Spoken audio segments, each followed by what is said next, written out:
We're So good let's to start. see you already. Glad to see you. Yeah, I'm ready. Yeah, I'm ready. So I will be speaking in English. Is it fine? Yeah, it's fine. You speak a few sentences and make a pause and then translate and then like this will reverse. Okay, okay. So hello everyone, Namaste. I am Ashish Mishra.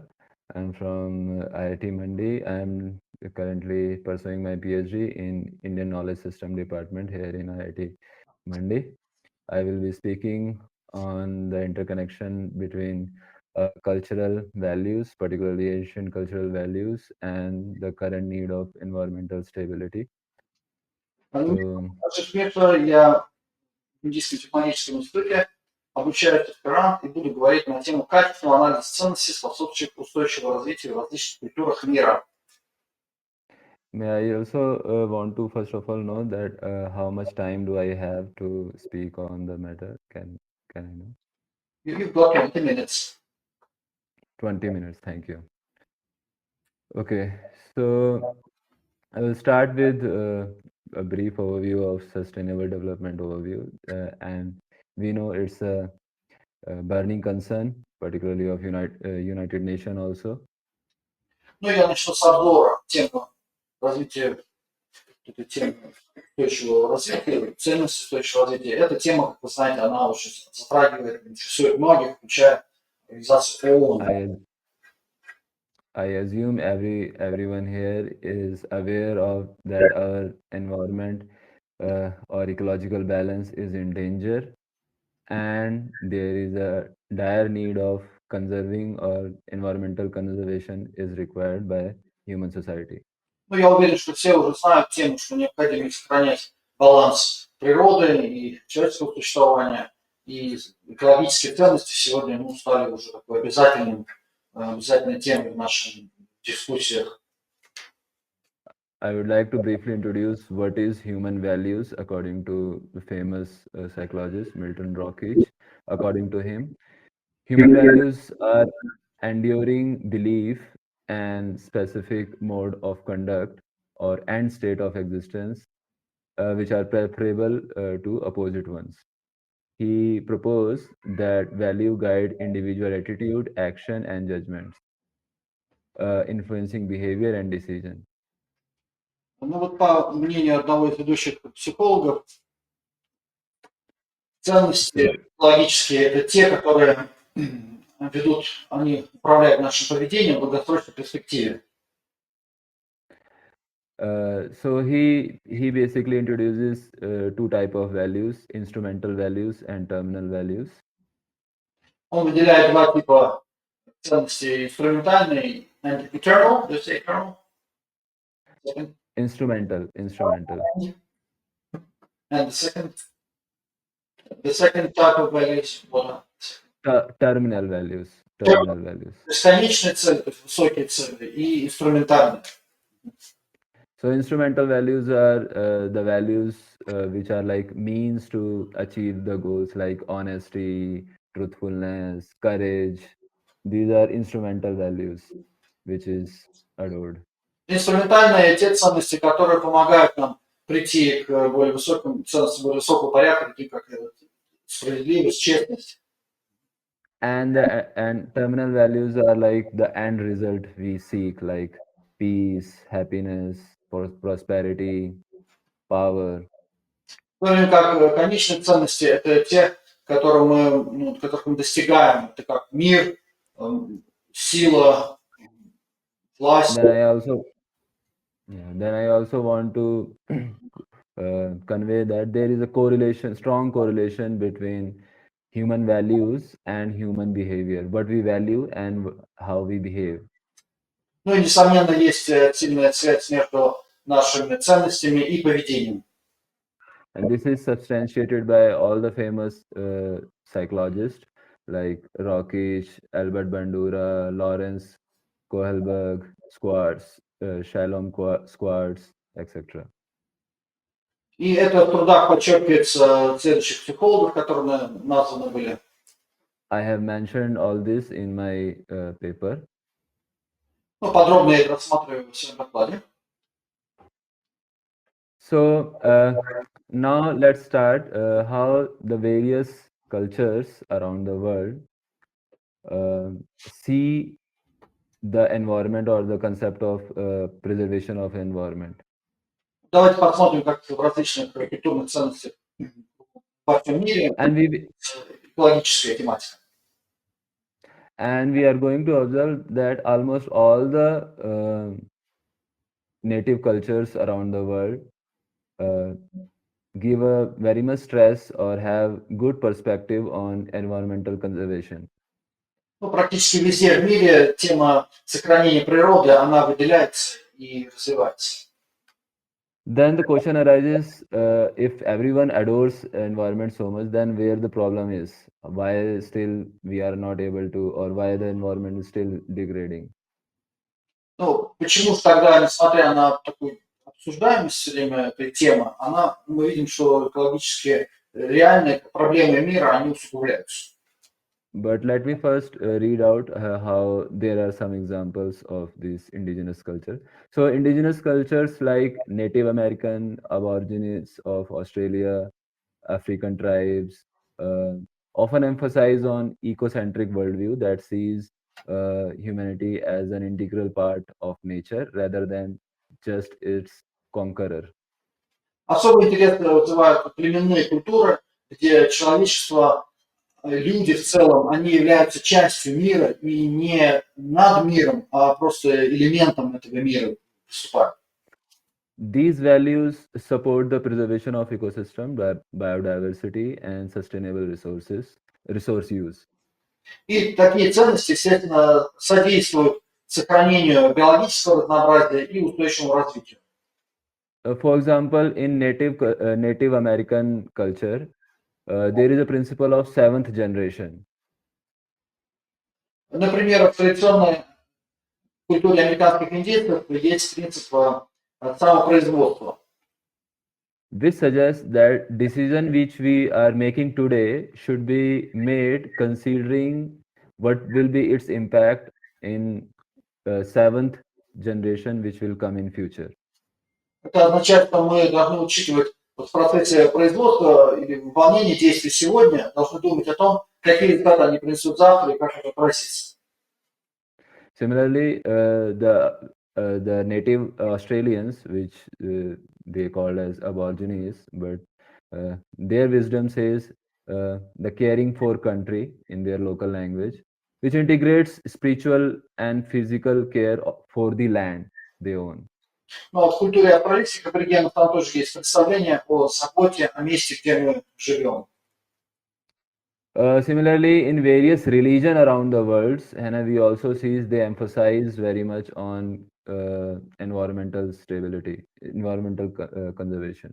Ну и, несомненно, религиозная картина мира везде, они также учитывают принцип экологической устойчивости.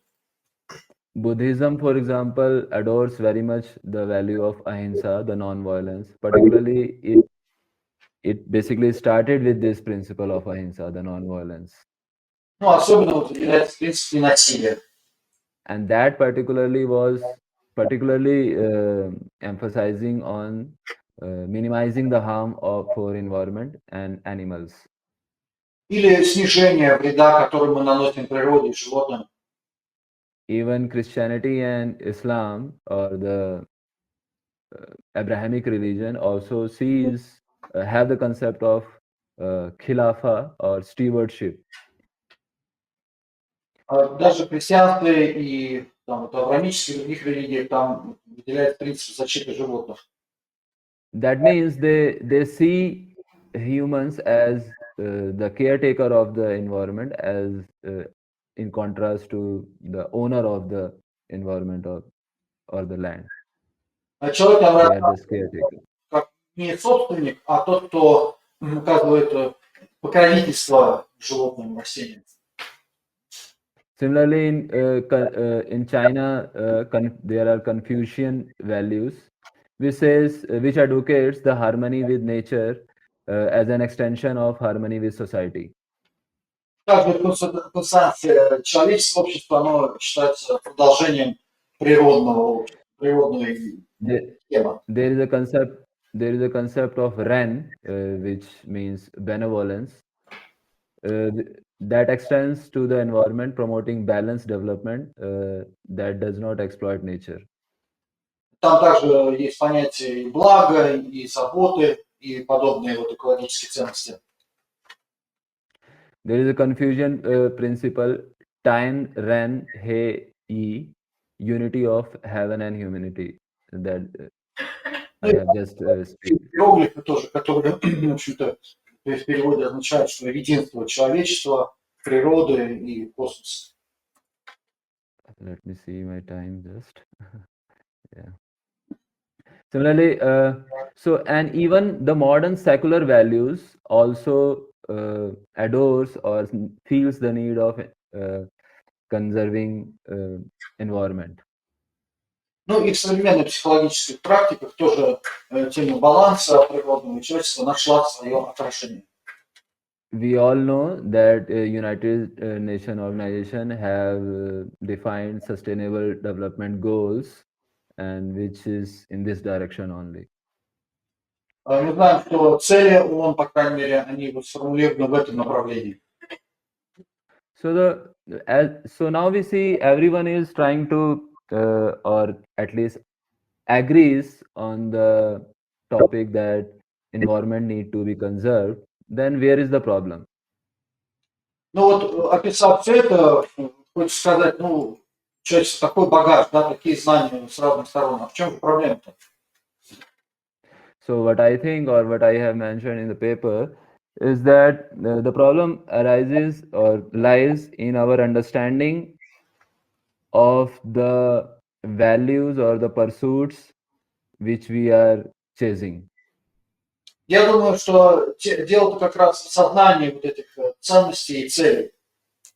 And if we try to understand what our forefathers used to, or how our forefathers used to see these pursuits, then it will be a great help or it will be a great wisdom to conserve the environment.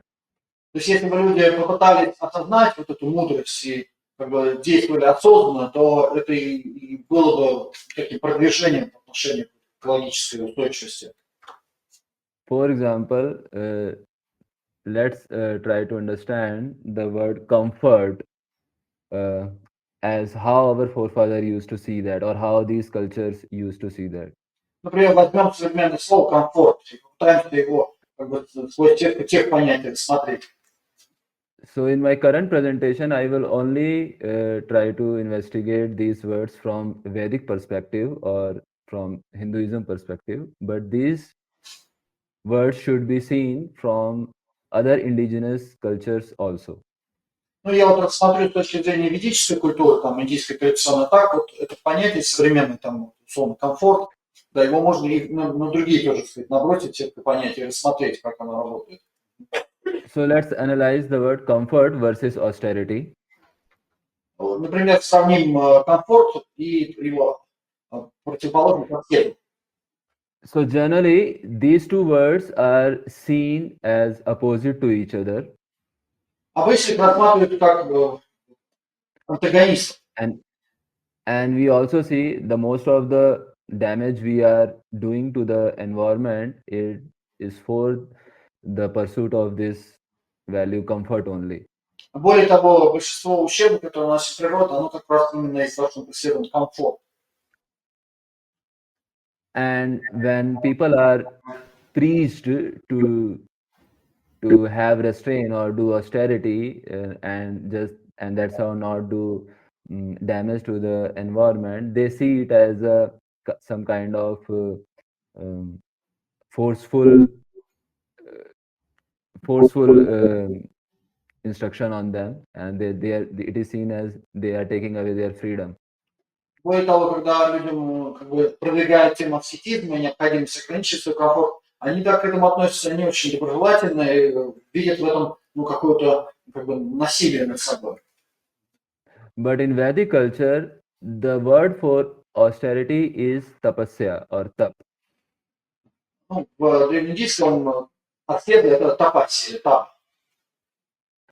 And the people or the person who perform tapasya or tap are derived from very esoteric words.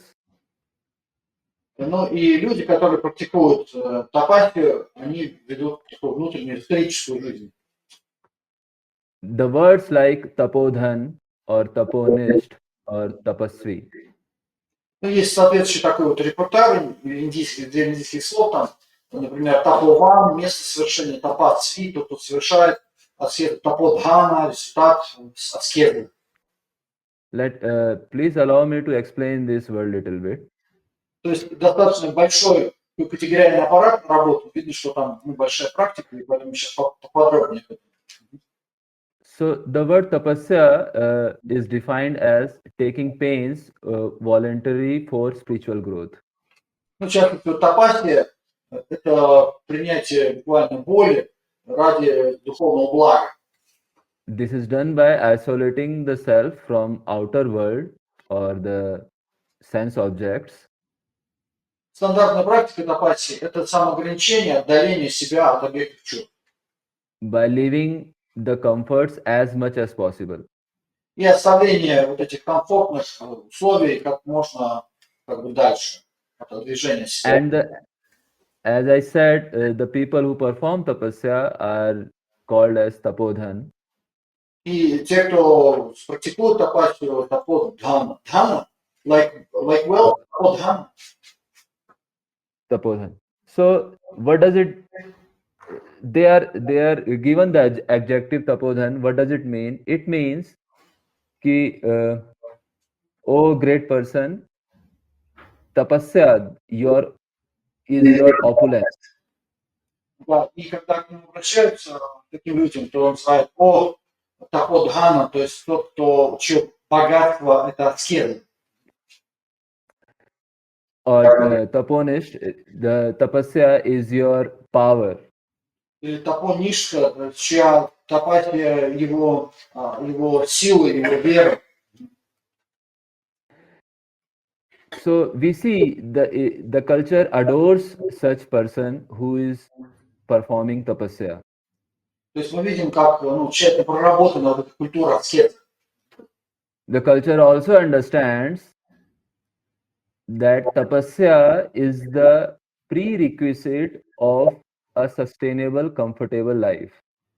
Ну и мы исходим из того, что тапасия – это просто базовые условия для устойчивого развития. The word for comfort is bhog. А в то время как противоположно тапасия будет бога.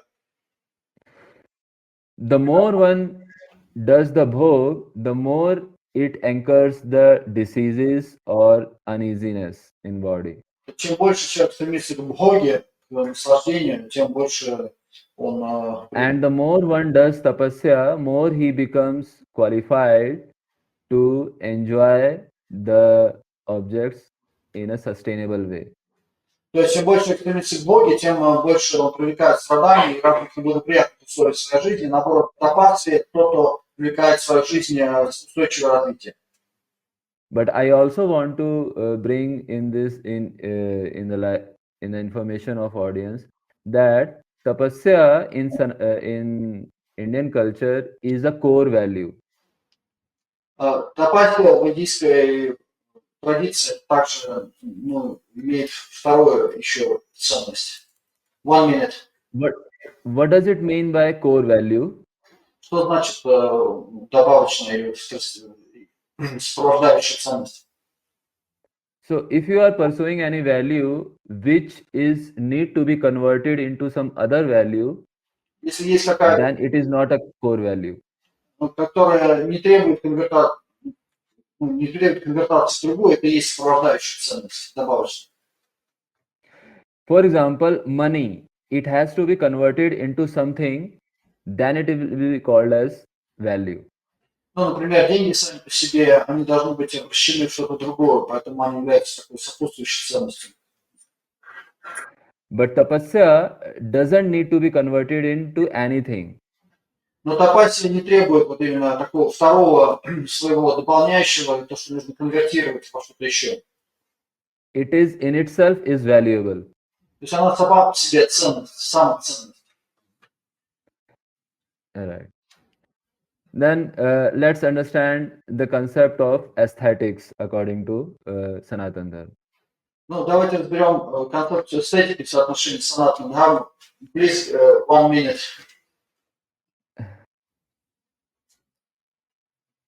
Should I proceed? Yes, please make it short and go to conclusions. Oh, yeah, okay. I will take just 2 more minutes.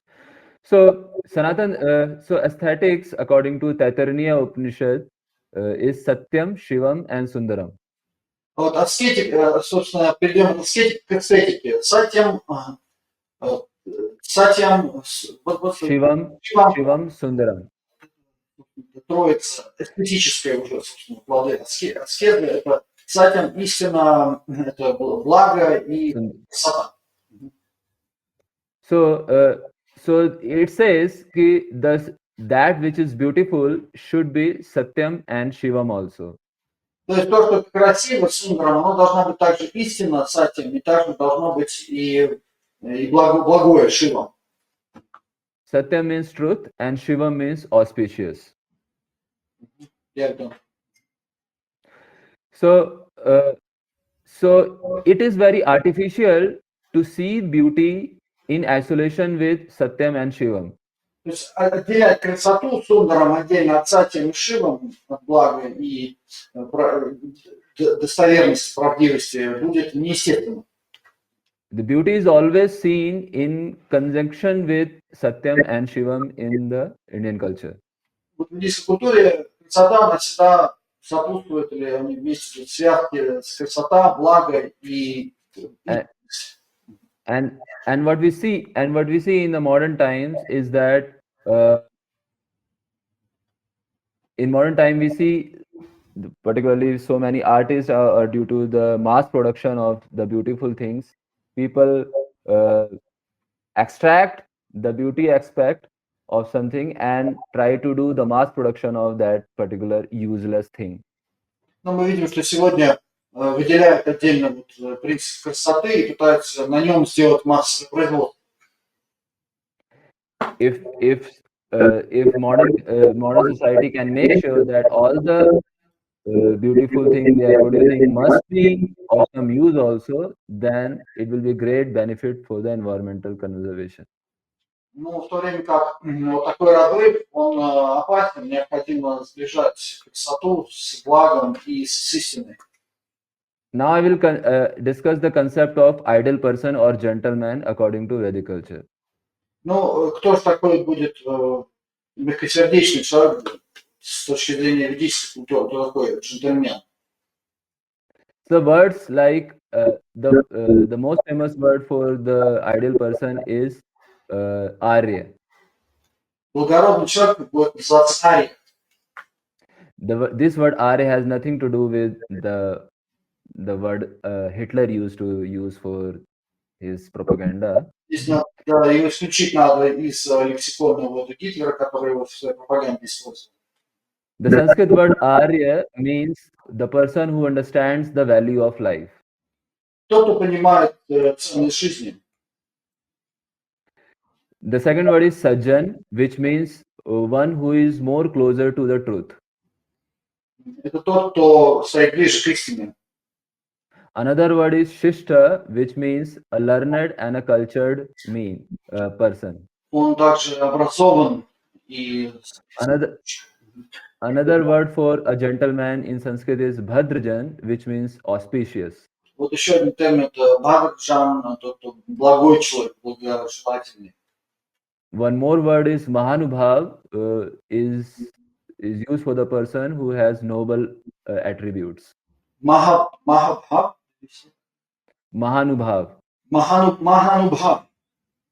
Yeah. То есть тот, у кого тоже много ценных качеств. And one more word is Mahatma, which is used for the person who is closer to the godliness. Ну и еще одно из ведического словаря, химического языка, Махатма. So we see all the words used for all the words which is used as a synonym for a gentleman in Sanskrit has nothing to do with his external appearance or the opulence he must carry just to appear like a gentleman. То есть вот весь этот сценический ряд такого благородного человека, он ничего общего не имеет с внешним или с внешними атрибутами. Right. Just last concept I want to explain the idea of happiness in Vedic culture. Ну и последнюю концепцию я объясню, это счастье в ведической культуре. The word for happiness is generally the two words. There are ananda and one is rasa. Ну, для счастья используется обычно ананда или раса. And these both words are strongly associated with the quality of relationship a person have. И это обычно связано с внутренним отношением человека, его внутренним миром. And the word ananda, particularly associated with spiritual bliss, is strongly connected to the quality of relationship he has with God and saintly people. Ананда при этом описывает качество состояния духовного и общения с Богом и с другими. So my idea is, if modern generation or we people try to see these pursuits from these angles, and that's how try to make our endeavors. This can be a very useful in environmental conservation. Да, и вот это как раз толкование, оно помогает нам приблизиться к тем ценностям, которые были заявлены в начале доклада. But it is not possible until unless we deeply understand these cultures and practice the process also. Но недостаточно будет просто осознать, нужно еще практиковать, вовлекаться в процесс. As Dr. Rajiv Malhotra in his famous book Sanskrit Non-Translatables introduced the concept of knowledge digestion. Как доктор Раджив Мальхотра в своей книге «Непереводимый санскрит», он объясняет эту тему. We says that how modern people incorporate the new the ancient words in new framework, and that's how they make it a part of modern language, but they leave the process or leave the culture altogether. Он указывает на то, как часто слова заимствуются с одной культуры, но процесс, который связан с этими терминами, он опускается. This is not going to serve the purpose, because that culture gives the right meaning to those words. В то время как в каждой культуре за понятием есть еще и процесс постижения или приближения к этому новому идеалу. Well, thank you very much. So this is all I wanted to say. Thank you so much for. Yeah, thank you very much. Let us.